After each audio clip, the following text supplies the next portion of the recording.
இச்செய்தியை வழங்குபவர் Aalayam associates private limited property developers. Aalayam associates private limited, number 52, third floor 3B, Ram Darbar, Sterling road, Nungambakkam, Chennai 6,34,000. படிக்க போயிருக்காரு. சரி. கமலஹாசன் வந்து அரசியலுக்கு வரும்போது பார்ட் டைமா வராது அப்படின்னு சொல்லி பாஜக விமர்சிச்சு. சரி. இப்போ அண்ணாமலை வந்து இந்த மாதிரி பார்ட் டைமா பண்றது நீங்க எப்படி பாக்குறீங்க? இல்லை, பார்ட் டைம் இல்லை, அவர் ஃபுல் டைமாக தானே பணியாற்றி கொண்டு இருந்தார். ஃபுல் டைமாக பணியாற்றி கொண்டு இருந்தவர் இன்னைக்கு படிக்க போயிருக்கிறார், அவ்வளவுதான். 3 மாதம் படிச்சுட்டு வரட்டும். அதுக்குள்ளே இப்போ என்னப்பா பிரச்சனை உங்களுக்கு? பிரச்சனை இல்லாமல் இருக்குதுன்னு தான் இப்போ உங்களுக்குலாம் பிரச்சனை. ஏதாவது பிரச்சனை பிஜேபியில் பிரச்சனை இல்லாமல் இருக்குது, அது பிரச்சனை உண்டாக்கலன்னு. பிரச்சனை இல்லையே, ஒரு பிரச்சனை இல்லையே. என்னப்பா? இல்லை, அப்படிலாம் ஒன்றும் சொல்லலை. நீங்களாம் ஏதாவது பிரச்சனை உண்டாக்குறீங்க. பாஜக என்ன பிரச்சனை இருக்கு? ஒரு பிரச்சனை இல்லை. ஆக இல்லை, அது உட்கட்சி இல்லை, அது உட்கட்சி ரீதியாக பல திட்டங்கள் இருக்கலாம். அதுக்கு நான் பதில் சொல்ல விரும்பலை. ஒட்டுமொத்தமாக நல்ல நிகழ்ச்சி நடக்குது. இப்போ நீங்கள் வேறு பிரச்சனை உண்டாக்கி விட்டுற போகிறீங்க. அதனால் ஒரே ஒரு விஷயம், இந்த ஜிஎஸ்டி பற்றி ஒரு தவறான கருத்து நிலவுகிறது. இதற்கு முன்னால் வேட்டுக்கு மேலே ஒரு எக்ஸைஸ் டியூட்டி, அந்த எக்ஸைஸ் டியூட்டிக்கு மேலே வேட்டு, இதெல்லாம் பார்த்து டேக்ஸ் போட்டு இதே பன்னுக்கு வந்து 12% கட்டி கொண்டிருந்தாங்க. அப்புறம் 5% ஆச்சு. ஆக அதிகப்படியான வரியை குறைத்திருக்கிறது ஜிஎஸ்டி என்பதை நாட்டு மக்களுக்கு எடுத்து சொல்கிறோம். அதைத்தான் நாங்கள் எடுத்து சொல்ல விரும்புகிறோம். அதனால் நீங்கள் சந்தோஷம் தம்பிங்களா? போதும். நடிகை விஜய் தவறான பாதைன்னு சொல்லலை. அவர் வந்து ஒரு பொதுவான பாதையில் போனால் நல்லா இருக்கும் அப்படின்றதான். ஒத்தை சாயம் பூசிக்கொண்டு அதில் போக ஆரம்பித்திருக்கிறார் என்பதுதான் எனது கருத்து.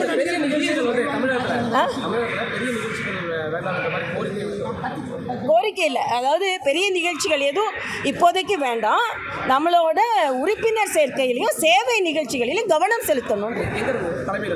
ஆமாம், மேலேருந்து எங்களுக்கு சொல்லியிருக்காங்க. ஆமாம், இந்த 2 மாதங்கள் முழுவதுமாக உறுப்பினர் சேர்க்கையிலையும் சேவை நிகழ்ச்சிகளையும் கலந்து கொள்ளணும் அப்படின்னு நினச்சிருக்கோம். அதனால எல்லாருமே அடிமட்டத்திலிருந்து உறுப்பினர் சேர்க்கையில் நாங்கள் கவனம் செலுத்தி வரோம்.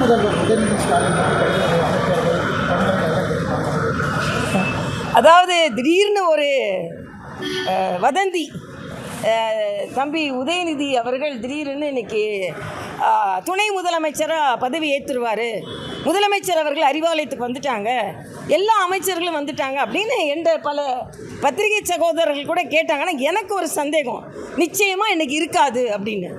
ஏன்னா அவங்க பகுத்தறிவாதிகள். பாட்டிமா அன்னைக்கு அவங்க நிச்சயமாக பதவி ஏற்ப வச்சிருக்கவே மாட்டாங்க. அதனால் நீங்கள் நல்லா பார்த்தீங்கன்னா அவங்க வந்து, அதனால் எல்லாரும் சொன்னாங்க, ஏன் ரொம்ப எல்லா வட இந்திய பத்திரிகைக்காரர்களும் நான் சொன்னேன், நான் அதுக்கு வந்து சில கண்டனத்தை தெரிவித்தாலும் எனக்கு நல்லா தெரியும் நிச்சயமாக நாள் நல்ல நாள் இல்லை, அதனால் அவங்க ஒத்துக்கொள்ள மாட்டார்கள். ஏன்னா பகுத்தறிவாதிகள், அவங்க பகுத்தறிவாதிகள். நான் இன்னும் சேலஞ்ச் பண்ணுறேன், ஒருவேளை உதயநிதி துணை முதலமைச்சராக பதவியேற்றா அன்னைக்கு முகூர்த்த நாளாக இருக்குதா இல்லையான்னு பாருங்கள். நம்ம நாட்டு மக்கள், தமிழ்நாட்டு மக்களுக்கு முகூர்த்தமாக இருக்காது, அவங்களுக்கு முகூர்த்த நாளாக தான் இருக்கும். ஆக மக்களை அப்பட்டமாக ஏமாற்றுகிறார்கள். இன்னொன்று, எல்லாவற்றையும் விட கவலைப்பட வேண்டியது அண்ணன் துரைமுருகன் தான். ஆனால் அவரையே வைத்து துணை முதலமைச்சராக வரணும்னு சொல்ல வச்சாச்சு. அண்ணன் பழனி மாதுக்கத்துக்கு விருது கொடுத்து ஆக இன்னொரு விருதை வாங்குற மாதிரி.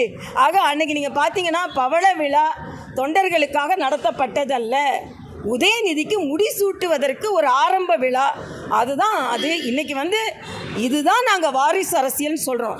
திராவிட முன்னேற்ற கழக தொண்டர்கள் சிந்திக்க வேண்டும். அண்ணாதுரை, நீங்கள் எப்படி நாவலர் நெடுஞ்செழியனை சுட்டி காண்பித்து விட்டு மரியாதைக்குரிய கலைஞர் அவர்கள் அந்த நிலையை எடுத்தாரோ, அதாவது அவங்க சொல்கிறாங்க, அண்ணன் ஸ்டாலின் பேசும்போது சொல்கிறாரு, 25வது வருஷம் ஆட்சி நாம் கொண்டாடும் பொழுது நம்ம ஆட்சியில் இருந்தோம், 50வது வருஷம் கொண்டாடும் போது நம்ம ஆட்சியில் இருந்தோம், 75வது வருஷம் கொண்டாடும் போது ஆட்சியில் இருந்தோம், 25வது வருஷம் ஆட்சியில் நடக்கும்போதும் கலைஞர், அப்புறம் 50வது வருஷம் ஆட்சி அவங்க பவள விழா பொன் விழா கொண்டாடும் போதும் கலைஞர், 75வது விழா பவள விழா கொண்டாடும் போது ஸ்டாலின், 100வது விழா கொண்டாடும் போது உதயநிதி, அப்புறம் 125வது விழா கொண்டாடும் போது உதயநிதியின் மகன். பாவம், திராவிட முன்னேற்ற கழகத்தின் தொண்டர்கள் உழைத்து கொண்டே இருக்க வேண்டும், கலைஞர் குடும்பம் பிழைத்து கொண்டே இருக்கும். இதுதான்.